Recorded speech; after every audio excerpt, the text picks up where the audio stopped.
Next question. Do you consider shooting a martial art? And how has your firearms training been like or unlike martial arts training? Well, shooting is absolutely a martial art.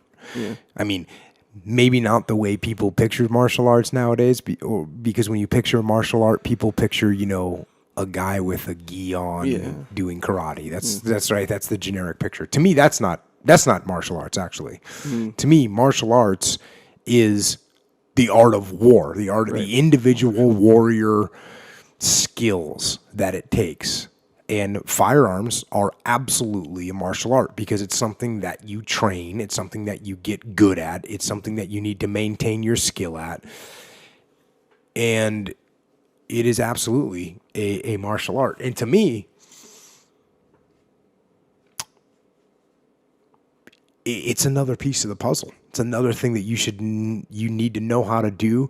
And just like tactics that go along with shooting are an important part of being a warrior, you need to know how to shoot. And the training is very similar, in my mind, to martial arts training, in that it takes, repetition.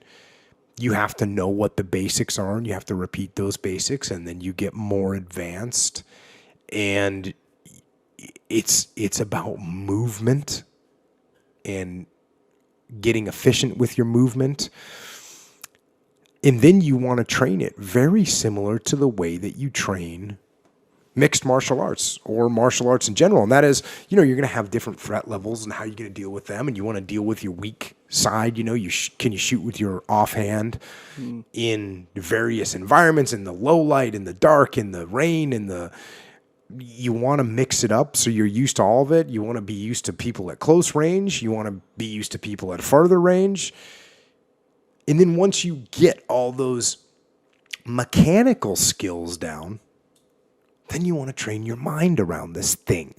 You want to train your mind around this skill so that your mind knows how to utilize this skill when things are unexpected and when there's chaos and when there's mayhem going on.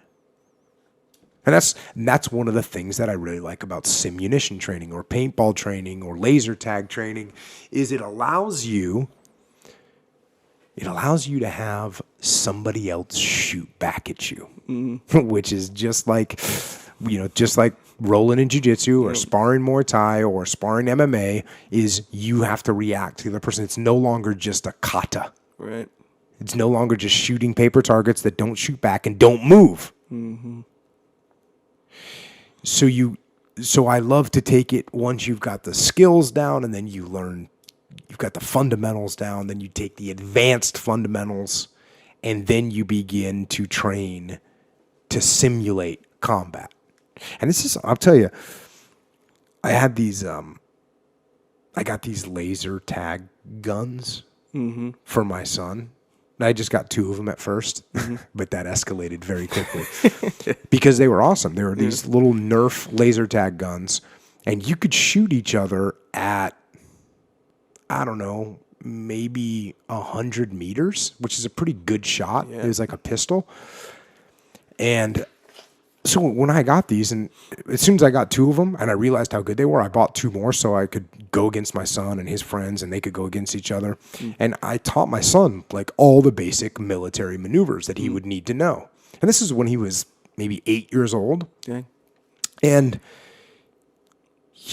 we would play this game all the time, And so I taught him how to cover and move. I taught him how to get elevated positions. I taught him how to do individual movement techniques where you don't show your face at the same spot like twice in a row. Every time you get up, you move a little bit. Mm-hmm. And he realized that that's how you win in these little games. And they're real. Those are the real tactics. Yeah. And so I had, speaking of the Marine Corps, I had a friend that came over to the house one time, and he was, a Marine, and we got in the conversation, and all of a sudden, my son comes out with the laser tag guns, and my son's like, "Oh, do you want to go?" And the guy's like, yeah, of course, let's do it. So my son looks at him and says, indoor or outdoor? And all of a sudden you could see there was something going on. And the guy goes, outdoor, outdoor. So my son, you press the button on the thing and it counts down for 10 seconds and then it's on. So Wait, so you go find cover or something like that? 10 seconds, yeah. So 10 seconds, my son hits the thing, my son takes off out the door. So I'm watching the guy and I go, this guy's doomed. Because, you're going against a trained killer. So the guy comes out and it's dark, right? But the guy comes out of the door and I'm watching him and he's kind of crouched a little bit. And all of a sudden his gun, because it all is, in this one system, it's all takes place inside the gun. You don't wear a helmet. You don't wear anything. You actually are shooting the other person's gun. Okay. And when it's shot, when it gets shot, it goes and it shakes and a red light flashes. So he walks out and sure enough, my son had run around the block, gotten in an elevated position. And as soon as he came walking out, my son started drilling him. And the guy's like, he freezes. It's interesting. Like, he freezes. He doesn't even think to myself, oh, I'll take cover. No, he just froze and got drilled. And then as soon as he's standing there, he's kind of looking around. Finally, he sees my son. He starts to point the weapon up towards my son. My son just disappears. And then the guy starts kind of walking over in that direction. And then 15 seconds later, my son pops up on his flank and drills him again from behind another fence and a hole in the wall. And anyways, he ends up killing him. Yeah. And then the guy's, okay, let's go again. And my son beat him like 3 times in a row. Yeah. And it's because he had the basic skills, basic infantryman skills is what it was. He would shoot and then move. And that's what it boils down to. So that kind of thing is very important in as far as being a martial art. And you should train. That's another thing. I said this to Sam Harris when I was on his podcast. Yeah, maybe there's no chance because you live in the bubble and you live in a great neighborhood and you're well protected and you have an alarm system in your house and all that. And maybe you're never going to have a problem. Mm-hmm. And that's great. I mean, there's always a chance. I would never believe that you're never going to have a problem, but there's always a chance that somebody's going to confront you, that evil is going to enter your world, and you want to be ready for that. Now, if that makes me sound paranoid, okay, let's just say you're not paranoid, and you don't think it's ever going to happen, but it is still highly valuable to train in these situations because they make you a better person. They make you sharper. They make you smarter. They make you more prepared if something does happen.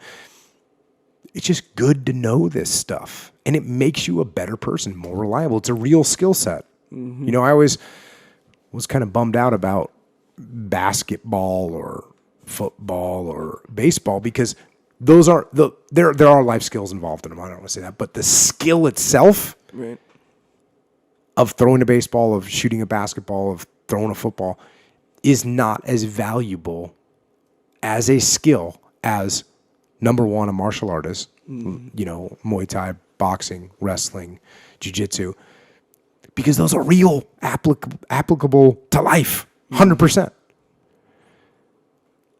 And it's the same thing with shooting a gun. I mean, that is a real applicable skill that you may need at some point in your life, and you should have it. Yeah.